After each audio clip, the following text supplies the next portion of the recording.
Hello, everyone, and welcome to this awareness discussion on disability today. My name is Åsa Granstrand, and I work with diversity, equity, and inclusion here at EY in the Nordics. At EY, we value diversity and inclusion and the creation of a workplace that supports everyone. When an employee works in an inclusive workplace, they have the best opportunities to reach their full potential.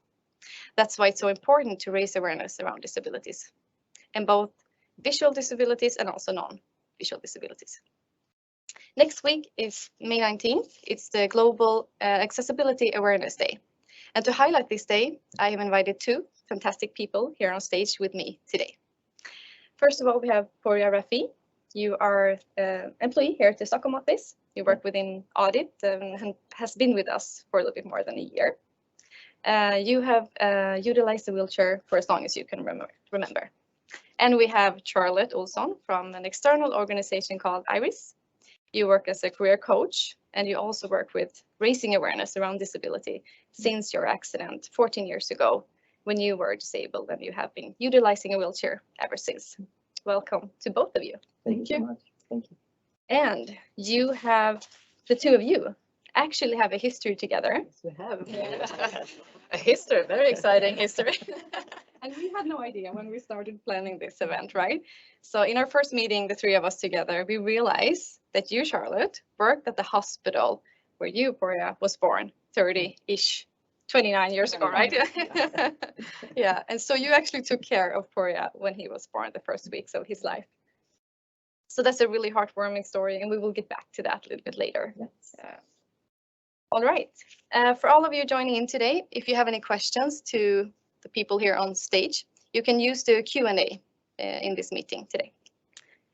Okay, so if I start with you, Poorya, can you tell us a little bit more about yourself? Yeah, absolutely. So first of all, I'm exhilarated that this event finally came to fruition. But yeah, a little bit about myself is that I was born and raised in Stockholm. The first couple of years of my life was essentially spent at the hospital, and where I was operated on by arguably Sweden's top surgeon for the symptoms that came with my condition. And I believe that that surgeon is still renowned within her field as of today. Her stellar work obviously allowed me to be the independent person that I am today. I mean, I live alone, I drive my own car, I perform all of the house chores by myself, obviously with the help of auxiliary means. And perhaps contrary to popular belief, I've been very blessed to have open-minded friends ever since my childhood up until this date. Although a bit of bullying was, of course, inevitable, as you can imagine. And there were also times in school where I wanted to perhaps participate in physical education, you know, to get that sense of belonging and feel like you fit in. But as I've gotten older, I realized that there are a lot of lazy people on this planet, so I just tried to befriend them instead. There are a lot of those. Yeah. So don't you worry about Very me. smart. Yeah. Yeah, That's you. a bit about me. Perfect. Thank you so much for sharing. And you, Charlotte, if you could describe your journey a little bit more to us. And I also think that you have a few slides that you would like to share with us. Yes, I have. First of all, I would like to introduce myself as I'm not, because the first thing that you see when you see me is that I'm not walking as you other guys, that I'm actually rolling. But when I am a mother of three, and I work as a career coach. I'm also a sommelier. So if you would like some wine tips for the upcoming weekend, I would happy to give you that. And I love food. I love cooking, baking. I love interior. I love gardening, and that's how I usually introduce myself when I meet somebody that I haven't met before.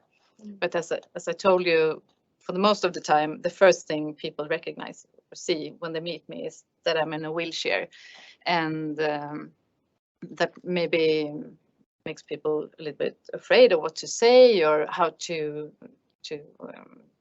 talk to me or approach me. And I'm going to tell you a little bit about that day when I was in my accident. So It was 14 years ago, the 14th of June. It was a sunny, lovely day, and it was the last day of before the summer holidays. So every kids were all dressed up in nice clothes, and I was at home with my little guy, Linus. He was 4 that time. And I think we have a little movie, maybe a little slide We have a, here. I don't know if it's on or if it's coming on. Yeah, Maybe. here we go. Yeah. And I think it's supposed to. And Yeah. This little movie slide is the last movie that is that on me when I can actually walk. So my life was a little bit of a mess at that time. I was working full time as a restaurant manager and a head waiter, and I was studying to become a sommelier. And I was also in a divorce, in the middle of a divorce with my kid's father. And even if it was my choice, it's difficult when it's kids involved. Yeah. So I thought my life was a little bit hard. So I went to Greece with my mother and my 2 kids. And if I have known then what was coming up in 2 weeks, I wouldn't have whined that much when I was lying by the pool drinking drinks and having a pretty good time. But the day, the 14th of June, came up, and I was going to leave my little boy with the babysitter because I was going to wine tasting. We have gone to the grocery store, and I was just going to leave my groceries at home. So Linus, he was still in the car, and though it was a hot day, I left the doors open, and I was just unlocking my home, and then I heard Linus yelling, and I turned around and I saw my car slowly going backwards to a pretty steep hill. And when I saw that, I just dropped my bags and ran for my life towards the car, because my plan was to jump in the front seat and try. When I reached the car was gained too much speed, so I was pushed by the door, and I fell, and finally I was dragging under the car, and one of the front tires was driving over me, and I felt that something that at that time I thought I'm gonna die, because you're just tumbling under and you hear the crazy noise of the car, and I felt horrible pain in my back, and it was like someone had pull out the electricity, everything from my hips and down just disappeared. And I heard that the car was ending up outside on the grass lawn, and I heard Linus was crying, and I remember that I was yelling to Linus, Linus, mom is coming soon, just wait. And I'm not going anywhere, because I was looking down to my legs, and the day before I had bought new Converse, and when I saw my feet, they were like a mess, but I couldn't feel them, so I understood that something had happened. But I could scream, and my best friend was at home, so she came, and the ambulance. I ended up at hospital. Yeah. And at the hospital, they could see that I have broke my spine, my back. So I got this spinal cord injury. So I broke my back in 3 different places on my lower back. And if you broke your back, about your neck here, everything underneath is maybe weak, or you don't have any sense, or you can not be able to move at all. But I have a low spinal cord injury, and I also broke my my chest bone here, and I hit my head very hard, so I didn't have any hair here at all. So I was, but afterwards I can think, oh, I'm so grateful that I didn't get any brain damaged, and that I didn't broke my neck, so I still have my strong arms. You know, I'm like a Bulgarian, you know, ball thrower, not that hairy though, but. And I'm so happy that Linus is okay and that I didn't die. Now we're a little bit unsure about this brain damage because we read an article where it says that if you are you see opportunities and everything, you have a little you think everything is going to be okay, and then it could be because of a brain damage. But my friends, they say you have that brain damage before. Yes. But I was at hospital in 11 weeks, and my life changed a lot then. I would just like to ask you, Charlotte, because I want to know if you've ever received the question that it's better to be born disabled or be born able-bodied, experience a, of course, very tragic accident, and then become disabled. Because when I look at you and the energy that you exude, I feel like it's completely individual. I mean, not only from what I've gathered, do you live a joyous life, but you also have a sense of humor that's one of a kind, and that's actually pretty annoying because I'm supposed to be the funny one in the room. Are you? So what do you think about that? Do you think others could be in awe of your happiness, even though? It's very difficult to answer that because I don't know anything else. And if you're born with some kind of disability, you have nothing to compare to. You have to make the best of it, and you learn to drive a wheelchair. The first time I was in a wheelchair, I was, oh no, I'm not gonna sit in that. I was so afraid. I was afraid of everything. I was like this, and now I'm going backwards downstairs, and I'm going everywhere. But I was so afraid, everything. I had to learn everything from scratch again. I have to learn how to dress myself, how to take showers, how to take care of my kids, how do you make a bed from a wheelchair? You don't reach anything. It's you have to learn everything again, and you learn that from scratch. I think. So it's difficult to answer. Of course.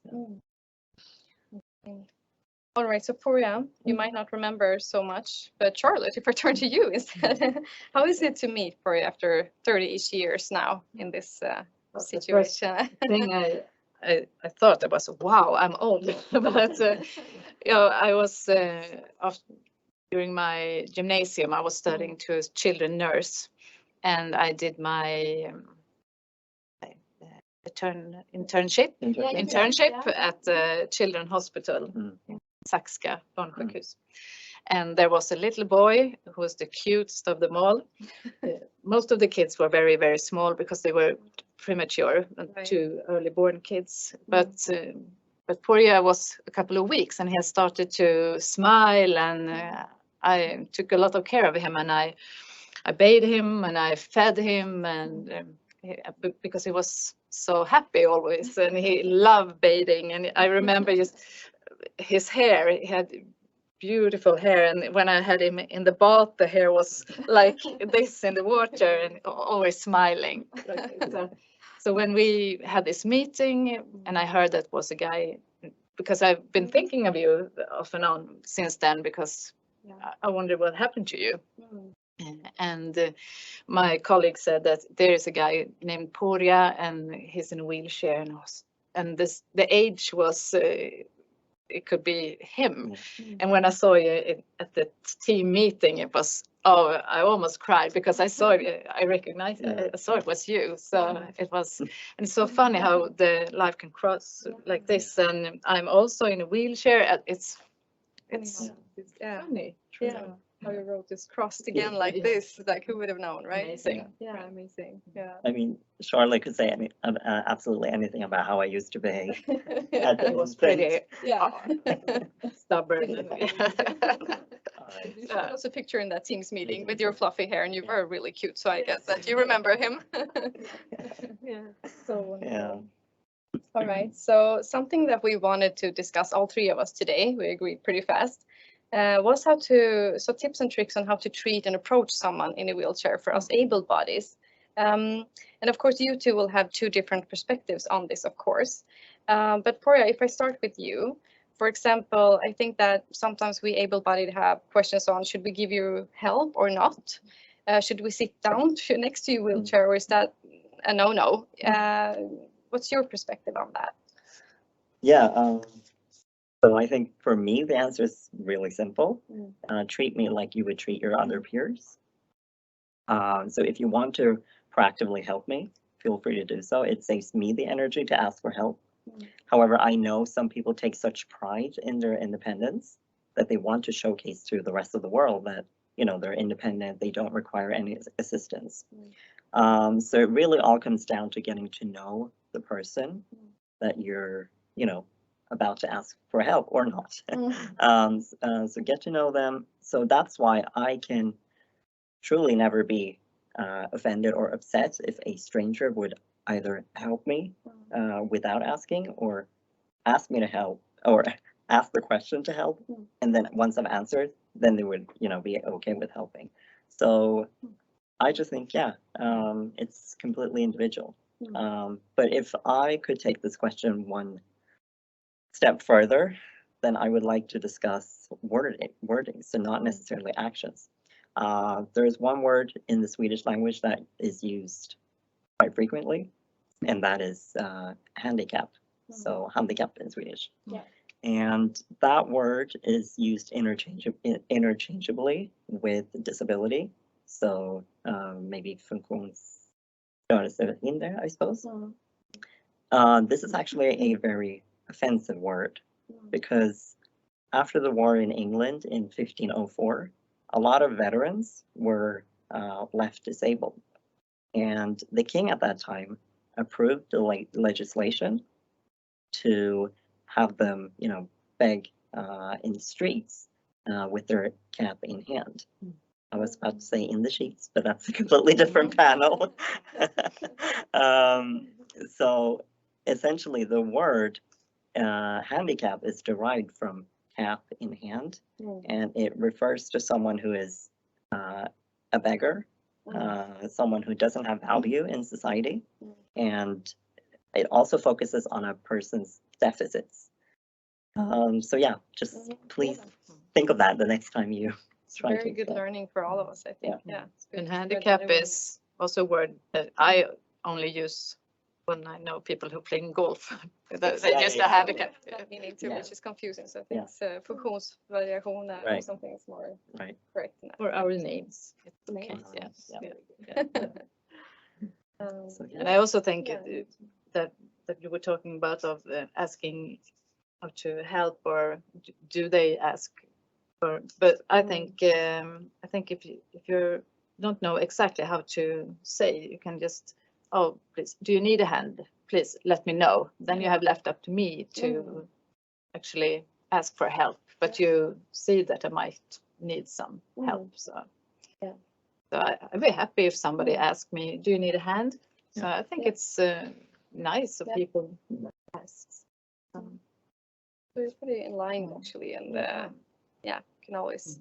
I also think that if we are going to have a meeting, if you have a meeting with somebody in a wheelchair, I think it's feels good that if you sit down, because those mingling, when you mingle with people and you're networking and everybody's walking and you sit like this, and high standing tables, it's difficult. So if you have a network or an event or something, make sure that you have high tables and low tables so you can choose one. So so that there's options for everyone to feel included as well. Very good point. All right, if we move on with Poorya, do you have any situations in life where you have feel discriminated because of your disability? Yeah, maybe not so much in my everyday life. I mean, people kind of pave the way for me in crowded spaces. I have access to great parking spots. We both know The best ones. these are the best ones.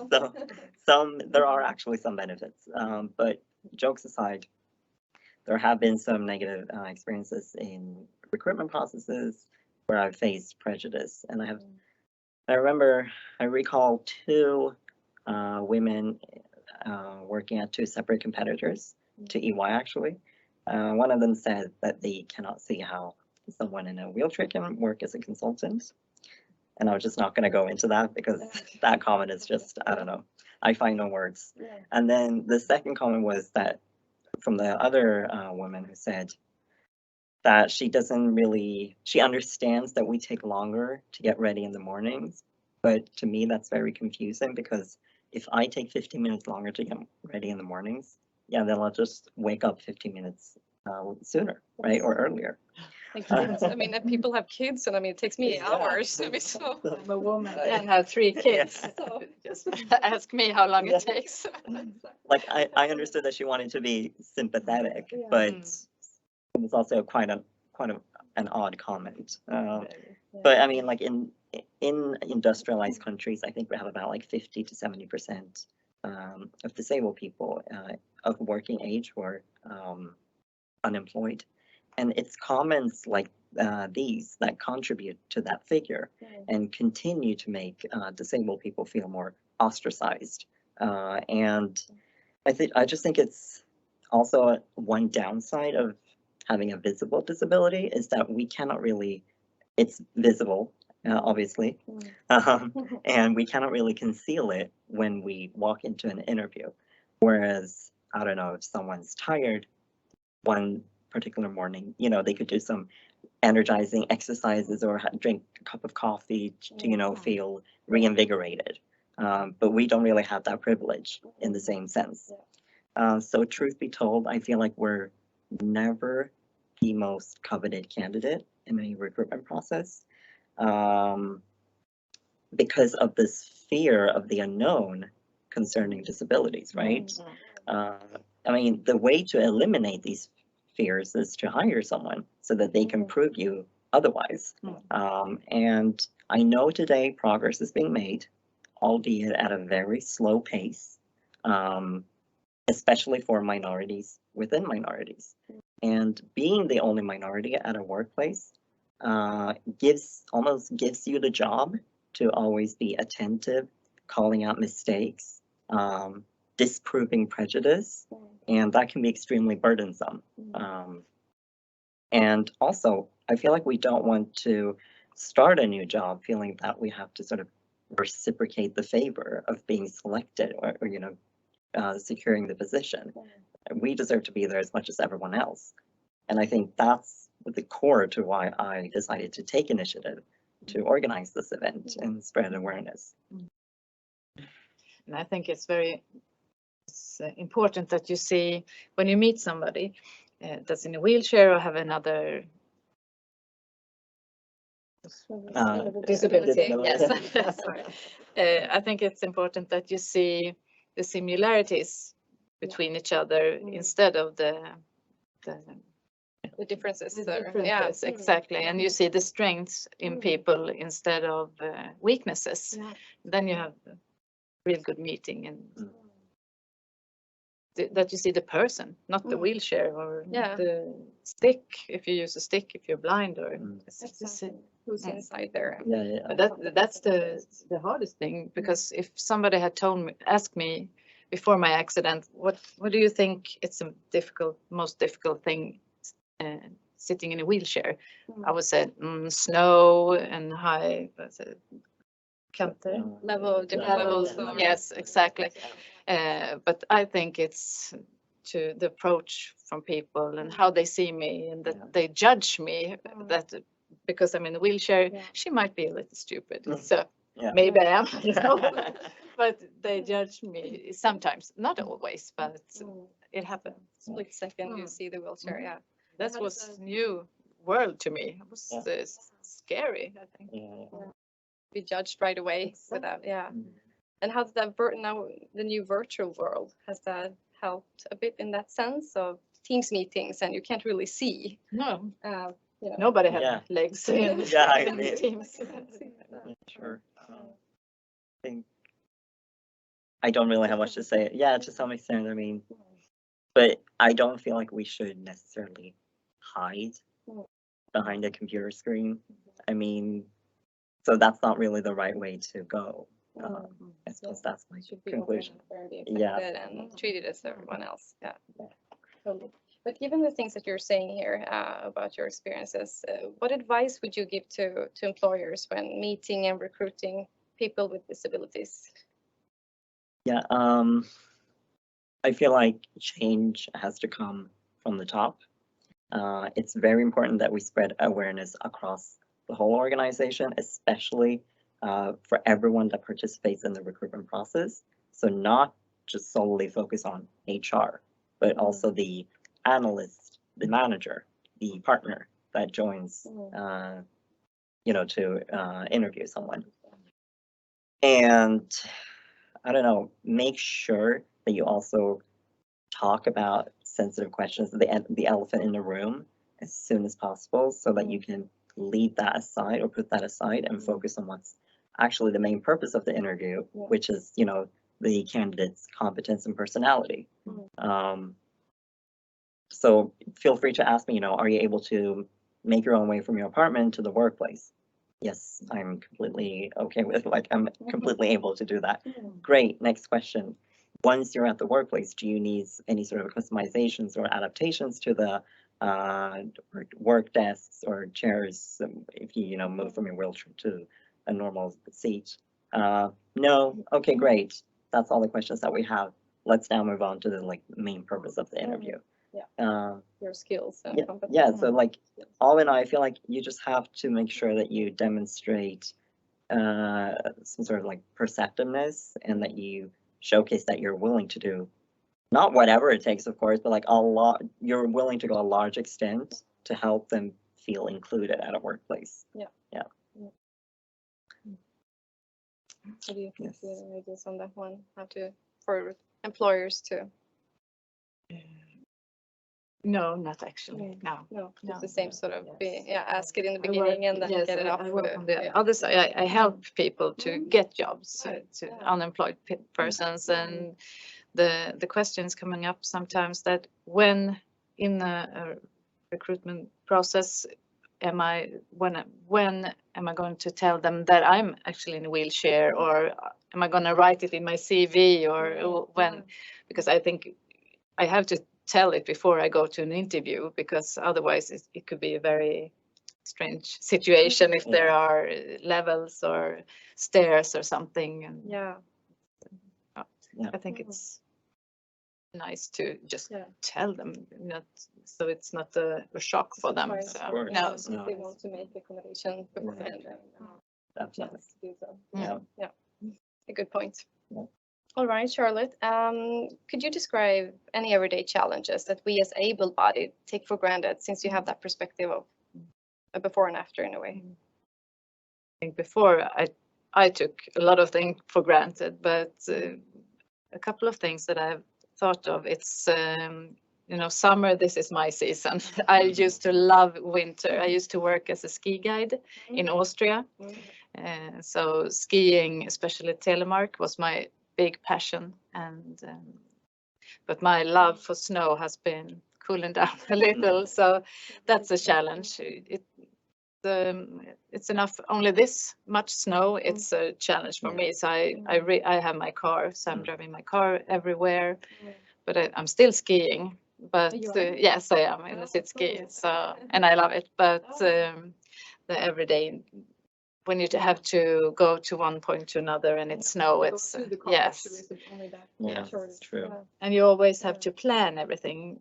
Before my accident, I could be a little more spontaneous. Yes, but now I have to Google, and is this accessible, and so you have to you know, there's a saying, if you don't have it in your head, you have to have it in your legs. But for me, it's the opposite. If you don't have it in my legs, I have to have it here. And Yes, right. be a challenge for me. Yeah.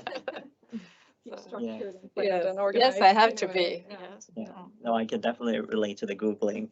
Because Mm. when I used to apply to jobs, most companies obviously in Sweden are maybe located in a smaller bit, like older building. There are steps up to either a lift or there is no lift at all. So I would say I was an avid Google Maps user because I always had to like Google the address to make sure that you know I could actually apply to that position, which is sad because like I don't know the exact percentage, but let's say like 50% of all the jobs that I could apply to, or competence wise, Yeah. I wasn't able to because of the obstacles. Is that many? Like it's Yeah, it's a lot. Things to think about beforehand when going out in the world, of course. Cool. Great. All right. I think that we have, let's see if we have a few questions here in the chat, maybe. One is around clients. Yeah. And is it easy or hard for you to visit clients? For me personally, it's rather simple. I can just wheel to the office or to the client, grab a taxi or, you know, take my own car. And I'm able to navigate stairs and doorways if I have, you know, the help of my colleagues. You know, if push comes to shove, like if there's not a lift at the office. But otherwise, I feel like the clients are also very willing to find other solutions when they know, you know, there's someone disabled actually coming to visit them. Yeah. Because obviously the relationship is mutual. It's not just one-sided that EY wants the client and the client doesn't want EY. So, yeah, I think it works as long as I have supportive colleagues. It's the same for you, Charlotte?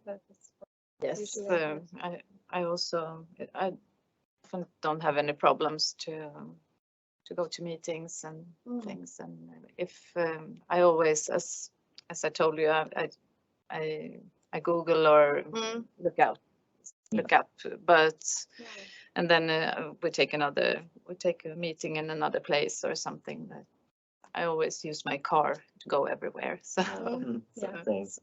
Yeah, the car is precious. Yes. Yeah. I love my car. Oh yeah. I can imagine that. Very cool. All right. So we see if you have anything else. Have you had any bad encounters with other employers at the workplace? Oh, not necessarily when I've become employed. I've actually had a very positive experience. So if we just flip that question, because I think she deserves some credit. So I had this interview in Stockholm, central Stockholm, and of course there were some stairs from the main entrance up to the lift. I remember just walking Up to the lift. Yeah. Always in old buildings. Yeah, so, four of them. I remember just looking at the lift, raising both of my middle fingers. No, I'm kidding. In your mind. In my mind, I was extremely agitated, actually. So I called her, and obviously I don't mention my disability in my cover letter because I feel like it's completely irrelevant to the position. And of course, she's the loveliest person, so she comes down and she says, you know what, let's just conduct the interview across the street at this restaurant, which is a very simple and efficient, effective solution. And then once I got hired, she actually allowed me to work from home, which was pretty unusual because this was pre-COVID, right? And not a lot of people work from home then. So she put a lot of trust in me, and we tried to get a ramp installed at that office, like at the entrance, but I spoke to one agency and they said it would cost her around 150,000 Swedish kroner and it would take at least 6 months. And I was thinking to myself, what small and new company in Sweden would have the funds for that, first of all, and the time for that? I mean, even worse, like when you have a myriad of qualified candidates, who's going to be willing to hire the disabled person and wait at least 6 months when they can just hire, I don't know, what's that one right on the spot? So I am, of course, eternally grateful for her because obviously it allowed me to build my experience. and the way she handled the interview very ably. So I think for that alone, she deserves an accolade. Great to hear. Yeah. Those people there. There are some good people out there. Yes, Some. there are. Yeah, some. We are not those. Yeah. And have you had any bad or good encounters, I guess, with other employees that you've worked with? No, not actually. I was working at the time when I got my injury. I was working at a huge conference hotel, and when I broke my back, I couldn't work as a head waiter or restaurant manager anymore, and they were not very interested in Arranging the environment the reception or something to make it accessible for you. No, but then I had the question from Iris, where I work today, if I would like to have a public speak about my journey back to my work again, and they liked it. So well, why don't you come and work with us? And then I became a career coach instead. So I changed my career, but I became a sommelier. I ended up my studies, and that was a very good example, I think. Because my school, they changed location and the building office. Yes, exactly. And they helped me with all the practical things, so I could take my master degree. So. That's great. Yes. Open talking later. Yes, we did. We have to. Well, that's great. All right. Anything other in the chat? We have one more, the last one. I think we have time for that. So traveling, how does that work for you? I think you talked about the car and all that, and maybe how's flying is, Yeah. for example. Very good. Very easy. Yeah. I was afraid of that because I love traveling, and I was thinking this is gonna be difficult, but it's like you're a VIP. You get you have your own queue, and you have to border first, and in some countries they carry your luggage. And it was one time when I was traveling to Spain, and the other Flight attendants? yes, they entered the plane first, so I have to board the last. But Really? yes, that's Very uncommon. yes. Yeah. But then they lied me down on like a spine board or something, like a bed. Have you seen The Silence of the Lambs, or what to say? När lammen tystnar. The Silence of the Lambs. Yes, Anthony Hopkins. And they put some belt on me like this, and even on my head. And I was, well, I don't really need that. I'm not gonna bite you, I said, and they had no humor. And they were carrying me on board on the plane, and I felt like I don't know, lunatic. I was lying like this, and everybody was watching this. That was awful. That was awful. Yes. But that's my only bad In your experience. wheelchair on there, like in the flight, then on the plane, or did you lie down for the whole? No. No, they lift me over to my seat. Thank God. So I had a quick gin and tonic, but that experience was so weird, and my kids was going behind me, and they was like, "Oh, my mother, what's is this?" It's when they put this on my front. Yeah. Oh, that's but otherwise it's very good flying. It's easy and you get Yes, they're not so good at boosting your confidence. No. No, so it's the same for me. I obviously enter the aircraft first. I park my wheelchair just right outside the aircraft. They carry it down and place it in the luggage compartment, and then I walk to my seat. But it's kind of a double-edged sword, because when you land, you have to be the last one to exit the aircraft, because obviously you have to wait for them to carry my wheelchair back up. So Right. Exactly. Yeah. Cool. Great. Yeah, I think we're out of questions. Perfect. Yeah. I mean, we went through a lot today. Yeah. It was really great to have you here, and also hearing your two different perspectives in this, and also to just hear your wonderful story also that you had together a long time ago now. So. So thank you so much for joining, both of you. Thank you for having us. For having me. Yeah. for calling in and listening to this and to help us raise awareness.